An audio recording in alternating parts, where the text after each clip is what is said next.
Hello friends, எல்லாருக்கும் வணக்கம். இன்றைக்கி கொஞ்சம் நம்ம டிஃப்ரெண்ட்டாக அவலில் ஒரு டிஷ் பண்ணியிருக்கோம். அவல் இட்லி. இதை செய்யறதுக்கு நான் 1 கப் அளவுக்கு அவல் எடுத்திருக்கேன். இது 1 கப் அளவுக்கு தண்ணி ஊற்றி ஒரு 2 வாட்டி கழுவி எடுத்துக்கணும். கழுவி எடுத்துட்டு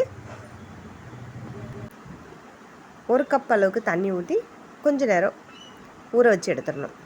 ஒரு 5 நிமிஷம் இருந்தாலே போதும், அவல் ஊறிடும்.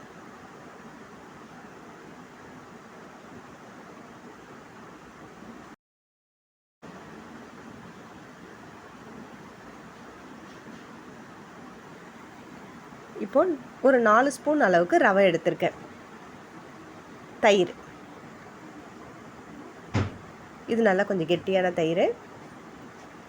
இப்போது அவலில் இருக்கிற தண்ணி ஃபுல்லாக ட்ரையாக புழிஞ்சு எடுத்துடணும்.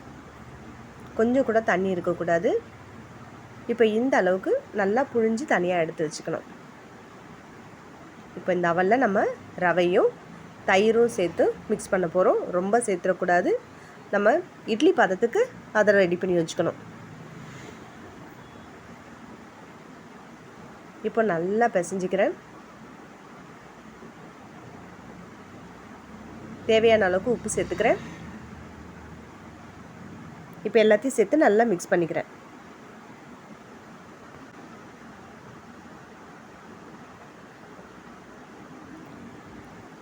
இது நைட்டு டின்னருக்காக இப்போ நான் பண்ணுறேன். இப்போ காலையில் பிரேக்ஃபாஸ்ட்டுக்கும் இதை நம்ம பண்ணி சாப்பிட்லாம். சூப்பராக இருக்கும். இது நம்ம நார்மலாக செய்கிற இட்லியை விட இது இன்னும் கொஞ்சம் நல்லா டேஸ்ட்டாக இருக்கும், டிஃப்ரெண்ட்டாக இருக்கும். இதையும் ஒரு வாட்டி நீங்கள் ட்ரை பண்ணி பாருங்கள். இப்போது நல்லா கலந்து விட்டாச்சு. இப்போ இது மாதிரி சின்ன சின்ன உருண்டையாக எடுத்து நம்ம மினி இட்லி ஊற்றி வைப்போம் இல்லையா, அந்த அளவுக்கு அது மாதிரி இது சின்ன சின்ன உருண்டையாக உருட்டி இது மாதிரி நான் ரெடி பண்ணி வச்சுக்க போகிறேன்.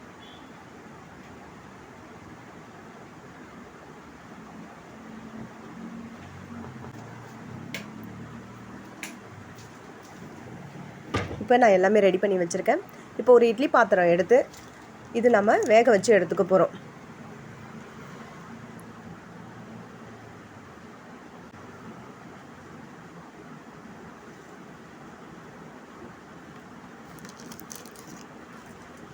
இப்போ நான் இட்லி பாத்திரத்தில் லைட்டாக எண்ணெய் தடவிட்டு நான் இப்போ இது மாதிரி எடுத்து வச்சுக்கிறேன்.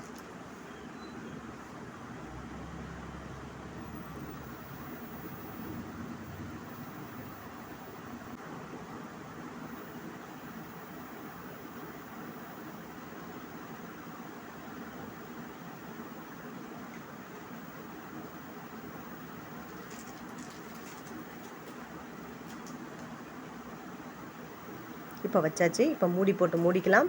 ஒரு 10 நிமிஷம் வரைக்கும் வேகட்டும். இப்போ நான் அடுத்ததுக்கு நான் ரெடி பண்ணி வச்சுக்கிறேன். இப்போ 10 நிமிஷம் ஆயாச்சு. இப்போ திறந்து பார்க்கலாம். இப்போ நல்லா வெந்துடுச்சு. இதை எடுத்து ஆற வச்சு எடுத்து வச்சுக்கலாம். இப்போது இது மாதிரி எல்லாமே நம்ம தனியாக வேக வச்சு எடுத்து வச்சுக்கணும். இப்போ வானல் வச்சுக்கலாம். அதில் ஒரு 2 டேபிள் ஸ்பூன் அளவுக்கு எண்ணெய் ஊற்றிக்கிறேன். 1/2 ஸ்பூன் கடுகு சேர்த்துக்கிறேன்.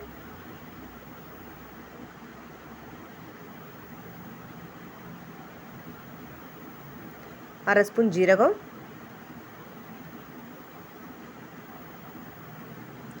2 காஞ்ச மிளகாய் கிள்ளி போட்டுக்கிறேன். ஒரு கொத்து கருவேப்பிலை இப்போ சேர்த்தாச்சு. 1 ஸ்பூன் சாம்பார் பொடி, 1 ஸ்பூன் மிளகாத்தூள். இப்போ கொஞ்சம் நல்லா கலந்து விட்டுக்கலாம். இப்போ நம்ம வேக வச்சுருக்கிற இட்லியை இப்போ இதோடு சேர்த்துக்கலாம்.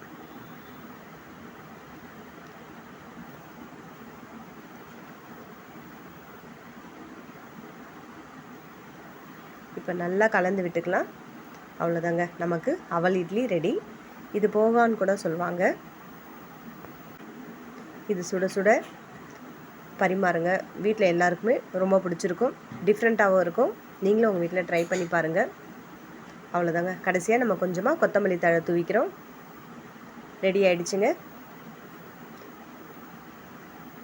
தேங்க்யூ.